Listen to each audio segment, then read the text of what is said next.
ડેડિયાપાડાના ધારાસભ્ય ચૈતર વસાવા સહિત 8 લોકો અત્યારે હાલ વડોદરા જેલની અંદર બંધ છે। આપણે જોયું કે એક તરફ અત્યારે હાલ આદિવાસી વિસ્તારની રાજનીતિ ખૂબ જ ચર્ચામાં આવી છે, ગરમાઈ રહી છે। ભારતીય જનતા પાર્ટીમાં અંદરોઅંદરના ડખા વધ્યા છે, પણ હવે આજ ડેડિયાપાડાના ધારાસભ્ય ચૈતર વસાવાના માટે આમ આદમી પાર્ટી દ્વારા 20મી તારીખે એક મોટી જનસભાનું આયોજન કરવામાં આવ્યું છે। પણ આજ જનસભાની પહેલા તેમના દ્વારા ચૈતર વસાવાના સમર્થનમાં 2 પોસ્ટર જાહેર કરવામાં આવ્યા છે। આજે આ જ વિષયને લઈને વિગતે વાત કરીએ। નમસ્કાર, હું હંસિની અને તમે જોઈ રહ્યા છો નિર્ભય ન્યૂઝ। એક તરફ આમ આદમી પાર્ટીના આદિવાસીના મજબૂત નેતા એટલે કે ચૈતર વસાવા, પણ ચૈતર વસાવા જ્યારથી જેલમાં ગયા છે ત્યારથી ત્યાંની રાજનીતિમાં આપણે જોયું કે ઉતાર ચઢાવ આવી રહ્યા છે। પણ હવે જ્યારે આમ આદમી પાર્ટી દ્વારા આખી આ 20 તારીખે સભા થવાની છે, જેમાં મોટી સંખ્યામાં લોકોને આવવા માટેની વાત કરવામાં આવી છે। લગભગ ઘણા બધા એવા લોકો છે કે જે લોકોને સંબોધીને આખું આવેદનપત્ર આપવાનું છે, અને એ બાદ ગોપાલ ઇટાલિયા, ઈસુદાન ગઢવી સહિતના જે નેતાઓ છે એ લોકો ચૈતર વસાવાના સમર્થનમાં સભા પણ કરવાના છે। પણ એની જ પહેલા 2 પોસ્ટર છે જે ચૈતર વસાવા માટે બહાર પાડવામાં આવ્યા છે।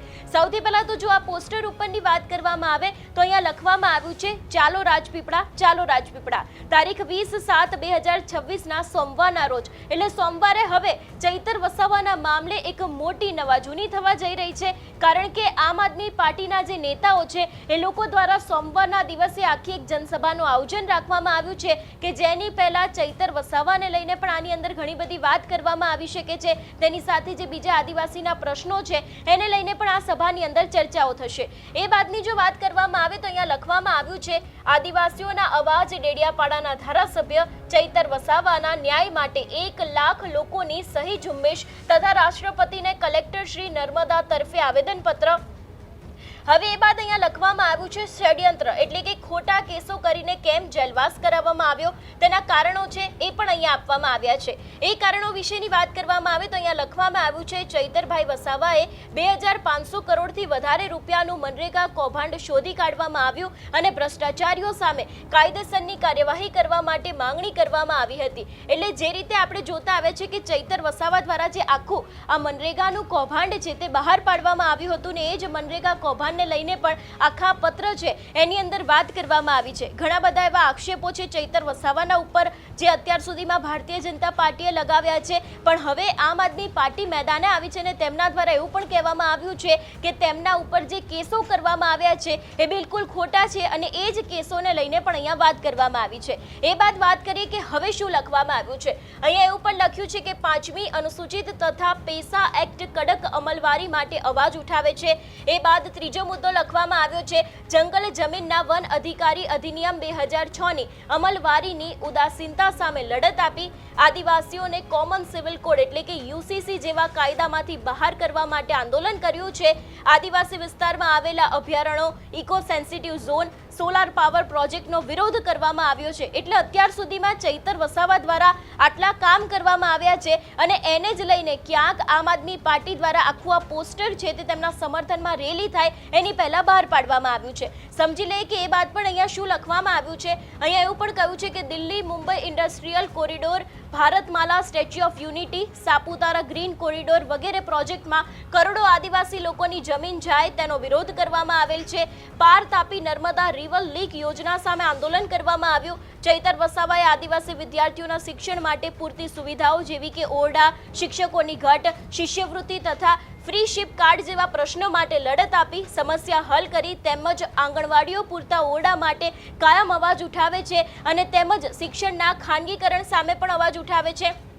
તેની સાથે બીજા ઘણા બધા એવા સવાલો છે કે જે ક્યાંક ચૈતર વસાવા દ્વારા જે અત્યાર સુધીમાં ઊભા કરવામાં આવ્યા છે એ જ વાતને લઈને આખું આ પોસ્ટર છે તે અત્યારે હાલ બહાર પાડવામાં આવ્યું છે। હવે જ્યારે 20 તારીખે આમ આદમી પાર્ટીના નેતાઓ એટલે કે પછી ગોપાલ ઇટાલિયા હોય, ઈસુદાન ગઢવી હોય, એ દરેક લોકો જ્યારે હવે ચૈતર વસાવાના સમર્થનમાં આખી આ સભા કરવાના છે, એની જ પહેલા દરેક આદિવાસી લોકો છે કે એ લોકોને આહવાન કરવામાં આવ્યું છે। એવું કહેવામાં આવ્યું છે કે 1 લાખ લોકોની સાથે કલેક્ટર કચેરીએ જઈને આવેદનપત્ર આપવામાં આવવાનું છે, અને એમાં પણ રાષ્ટ્રપતિને સંબોધીને આવેદનપત્ર આપવામાં આવવાની એવી પણ વાત કરી છે। એ બાદ સમજી લે કે બીજું પોસ્ટર કયું વાયરલ કરવામાં આવ્યું છે। અહીં જે રીતે લખવામાં આવ્યું છે એ રીતે કે ભાજપના પોતાના તંત્રનો દુરુપયોગ કરીને ચૈતર વસાવાને જેલમાં ધકેલી દીધા છે. ચૈતર વસાવા હંમેશા સામાન્ય લોકોના હક માટે લડતા રહ્યા છે. આજે ચૈતર વસાવાની સાથે મજબૂતાઈથી ઊભા રહેવાનો સમય આવી ગયો છે એવી વાત હવે આખું જે આમ આદમી પાર્ટીનું પોસ્ટર છે એમાં સૌથી પહેલા એવું લખવામાં આવ્યું છે કે ભાજપે પોતાના તંત્રનો દુરુપયોગ કરીને તેમને જેલમાં નાખ્યા છે અને હવે ચૈતર વસાવાની સાથે મજબૂતાઈથી ઊભા રહેવાનો સમય આવી ગયો છે ને એટલા જ માટે આખી આ સભા છે તેનું આયોજન કરવામાં આવ્યું છે. એ બાદની વાત કરવામાં આવે તો અહીંયા એવું પણ લખવામાં આવ્યું છે તારીખ 20/7/2026ના સોમવારના રોજ ડેડિયાપાડા વિધાનસભા વિસ્તારના મતદાતાઓ તથા આદિવાસી સમાજના હિતો તેમના બંધારણીય અધિકારીઓ રક્ષણ માટે લોકશાહી પદ્ધતિથી 1 લાખથી વધુ મતોથી ચૂંટાયેલા ધારાસભ્ય ચૈતર વસાવાને ન્યાય મળે તે હેતુથી નર્મદા જિલ્લાના 1 લાખથી વધુ નાગરિકોના હસ્તાક્ષર સાથે પ્રચંડ જનસમર્થ રજૂ કરવામાં આવશે. એ દિવસે ચૈતર વસાવાના સમર્થનમાં એક જાહેર સભાનું આયોજન કરવામાં આવ્યું છે જેમાં ચૈતર વસાવાના પત્ની વર્ષા વસાવા, આમ આદમી પાર્ટીના પ્રદેશ પ્રમુખ ઈસુદાન ગઢવી, વિસાવદરના ધારાસભ્ય ગોપાલ ઇટાલિયા ઉપસ્થિત રહેવાના છે. તેની સાથે જે બીજી વાત કરવામાં આવી છે કે આવેદનપત્ર રાષ્ટ્રપતિ શ્રી, માનનીય ગુજરાતના રાજ્યપાલ તથા ગુજરાતના માનનીય મુખ્યમંત્રીને સંબોધીને નર્મદા જિલ્લાના જે જિલ્લા કલેક્ટર છે તેમને સુપરત કરવામાં આવશે એવી વાત અત્યારે હાલ આખી આ પોસ્ટરના માધ્યમથી કહેવામાં આવી છે. એટલે જે રીતે 1 લાખ લોકો છે એ લોકો ભેગા થવાના છે. ચૈતર વસાવાના જે પત્ની છે વર્ષા વસાવા એ પણ આખા કાર્યક્રમની અંદર હાજર રહેવાના છે. આની પહેલા આપણે જોયું હતું કે ડેડિયાપાડાની અંદર આખા આદિવાસી સમાજના લોકો છે અને બીજા જે 4 રાજ્યોના લોકો છે એ લોકો આવ્યા હતા. આમ આદમી પાર્ટી આની પહેલા પણ એક જનસભા કરી હતી. એમાં આપણે જોયું હતું કે ક્યાંક જે રીતની ભીડ જોવા મળી હતી અને એ જ ભીડથી એવું પણ લાગતું હતું કે હવે આગામી સમયમાં રાજકારણની અંદર ક્યાંક ઉથલપાથલ આવી શકે છે અને ભારતીય જનતા પાર્ટીનું ટેન્શન વધી શકે છે. જો કે આક્ષેપો તો એવા પણ હતા કે આ વખતની સ્થાનિક સ્વરાજની ચૂંટણી જે થઈ હતી એમાં આમ આદમી પાર્ટીએ નર્મદા જિલ્લા પંચાયતની અંદર એન્ટ્રી લીધી છે એટલા જ માટે ચૈતર વસાવાને જેલમાં ધકેલવામાં આવ્યા છે અને બીજા ઘણા બધા આક્ષેપો છે જે આમ આદમી પાર્ટી દ્વારા મૂકવામાં તો આવ્યા છે. પણ હવે 20 તારીખે રાજપીપળાની અંદર એક મોટી નવાજૂની થવા જઈ રહી છે અને આખી આ સભા છે એનું આયોજન આમ આદમી પાર્ટી દ્વારા કરવામાં આવ્યું છે. જોવાનું એ પણ રહેશે કે એ દિવસે હવે શું થાય છે. આ વિષયને લઈને તમારું શું માનવું છે અમને કમેન્ટ કરીને ચોક્કસથી જણાવજો. તેની સાથે અમારી ચેનલ નિર્ભય ન્યૂઝને લાઇક, શેર અને સબસ્ક્રાઇબ કરવાનું ભૂલશો નહીં. નમસ્કાર.